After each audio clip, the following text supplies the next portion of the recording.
এবারে কঠিন প্যাচে পড়েছেন টিউলিপ সিদ্দিকী। দুর্নীতির অভিযোগের কারণে ক্রমেই চাপ বাড়ছে যুক্তরাজ্যের এই সিটি মিনিস্টারের উপর।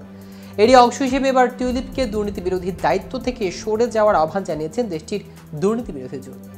এই জোটের মধ্যে বিশ্বব্যাপী দুর্নীতি বিরোধী সংস্থা হিসেবে সমাদৃত অক্সফাম ও ট্রান্সপারেন্সি ইন্টারন্যাশনালও রয়েছেন। মঙ্গলবার এক প্রতিবেদনে এই তথ্য জানিয়েছে ব্রিটিশ সংবাদ মাধ্যম বিবিসি।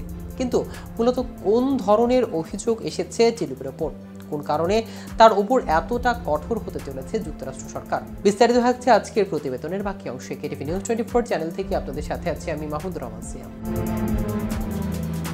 প্রতিবেদনে বলা হয়েছে, টিউলিপ সিদ্দিকীকে তার মন্ত্রিত্বের ভূমিকায় দুর্নীতি বিরোধী দিক থেকে সরে দাঁড়ানোর আহ্বান জানিয়েছেন দুর্নীতি বিরোধী দাপত্য সংস্থাগুলোর একটি জোট।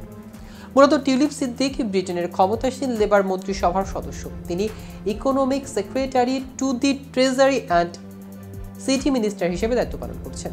তার কাজ যুক্তরাজ্যের অর্থবাজারের ভেতর দুর্নীতি সামাল দেওয়া। কিন্তু বাংলাদেশে এখন তার বিরুদ্ধে তদন্ত চলছে, সেখানে তিনি ও তার পরিবারের 4 সদস্যের বিরুদ্ধে একটি পারমাণবিক বিদ্যুৎ কেন্দ্র থেকে প্রায় 400 কোটি মার্কিন ডলার আত্মসাতের অভিযোগ রয়েছে। এমন অবস্থায় টিউলিপ সিদ্দিকীকে বরখাস্ত করতে সপ্তাহান্তে প্রধানমন্ত্রী কিয়ার স্টারমারের প্রতি আহ্বান জানিয়েছেন দেশটির প্রধান বিরোধী দল কনজারভেটিভ পার্টির প্রধান কেমি ব্যাডেনজ।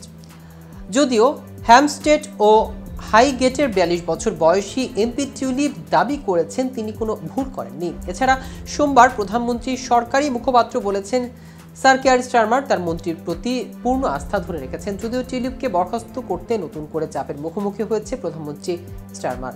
বাংলাদেশের ক্ষমতাচ্যুত প্রধানমন্ত্রী শেখ হাসিনার সঙ্গে টিউলিপের পারিবারিক সম্পর্ক ও দুর্নীতির অভিযোগে সোমবার ব্রিটিশ প্রধানমন্ত্রীর উপরে চাপ তৈরি হয়। এমন অবস্থায় এরই মধ্যে টিউলিপকে এবার তার দুর্নীতি বিরোধী দায়িত্ব থেকে সরে যেতে দাবি জানিয়েছেন দেশটির দুর্নীতি বিরোধী জোট ইউকে অ্যান্টি কর্পোরেশন কোয়ালিশন। এই জোটের ট্রান্সপারেন্সি ইন্টারন্যাশনাল ও অক্সফামের মতো বৈশ্বিক সংস্থাগুলো আছে। ইউনিক অ্যান্টি করাপশন কোয়ালিশন বলেছেন, টিউলিপ সিদ্দিকী ব্রিটিশ সরকারের যে দায়িত্ব পালন করছেন এবং তার বিরুদ্ধে যেসব অভিযোগ উঠেছে সেগুলো স্পষ্টতই গুরুতর স্বার্থের সংঘাত। বাংলাদেশের দুর্নীতি দমন কমিশন তার খালা ও দেশের সাবেক প্রধানমন্ত্রী শেখ হাসিনার বিরুদ্ধে করা তদন্তের টিউলিপ সিদ্দিকের নামে এসেছে। মূলত আর্থিক দুর্নীতির এক মামলা বাংলাদেশের টিউলিপ সিদ্দিকী ও তার খালা শেখ হাসিনা সহ পরিবারের আরও কয়েকজনের বিরুদ্ধে তদন্ত শুরু হয়েছে। বাংলাদেশে তদন্ত শুরু হওয়ার পর থেকে যুক্তরাজ্যে ওই মন্ত্রীর ব্যাপক চাপের মধ্যে আছেন। ছাত্র জনতার আন্দোলনের মুখে গত 5 আগস্ট ক্ষমতা ছেড়ে ভারতে পালিয়ে যায় শেখ হাসিনা। যুক্তরাজ্যের দুর্নীতি বিরোধী দাপত্য সংস্থাগুলো এই জোট বলেছেন, যুক্তরাজ্যের আন্তর্জাতিক বিশ্বাসযোগ্যতা এবং খ্যাতি রক্ষা সরকারের পক্ষে বেশ কিছু জরুরি এবং গুরুত্বপূর্ণ সিদ্ধান্ত নেওয়া হয়, আর এসব সিদ্ধান্ত গ্রহণ টিউলিপ সিদ্দিকের দায়িত্বের মধ্যেই পড়ে। তো ভিউয়ার্স, ভিডিওটি সম্পর্কে আপনাদের কোনো মতামত থাকলে আমাদের কমেন্ট করে জানাতে পারেন। সাথে সাথে নিয়মিত আপডেট পেতে কেটিভি নিউজ 24 এর সাথে থাকুন। ধন্যবাদ সবাইকে।